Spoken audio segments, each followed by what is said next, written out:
दोन मुली प्राथमिक शाळेमध्ये शिकत होत्या। वार्षिक परीक्षा सुरू होती आणि पेपरामध्ये असा प्रश्न विचारला होता की पृथ्वीचा आकार कसा आहे।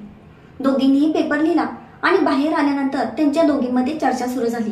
पहिलीने दुसरीला विचारलं की अगं, पृथ्वीचा आकार कसा आहे याचं उत्तर तू काय लिहिलंस?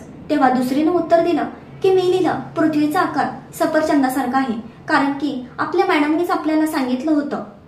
त्यावर ती म्हणाली तू काय लिहिलं? तेव्हा पहिली म्हणाली अगं, मी तसं नाही लिहिलं, मी लिहिलं की पृथ्वीचा आकार आंब्यासारखा आहे, कारण की आंबा हा माझा आवडतं फळ आहे। यातून एकच सांगायचं आहे, या जगामध्ये प्रत्येक जण जो तो स्वतःच्या बुद्धीप्रमाणे स्वतःच्या कुवतीनुसार प्रत्येक गोष्टीचा तर्कवितर्क लावत असतो। त्यामुळे हा काय म्हणत तो काय म्हणत याचा विचार करत बसण्यापेक्षा तुम्हाला काय वाटतंय याच्याकडे लक्ष द्या आणि तुमच्या आयुष्यामध्ये तुम्हाला कसं पुढे जाता येईल, कसं तुम्हाला यश मिळवता येईल याच्याकडे लक्ष द्या। कारण की जगाचा विचार करत बसला तर तुम्ही तुमच्या ध्येयापर्यंत कधीच पोहोचणार नाही। त्यामुळे स्वतःचा विचार करा, स्वतःला काय मिळवायचं आहे त्याकडे लक्ष द्या आणि तसंच तुम्ही तुमच्या आयुष्यामध्ये मेहनत देखील करा, तर एक दिवस नक्कीच तुमच्या हातामध्ये तुमचं यश असेल।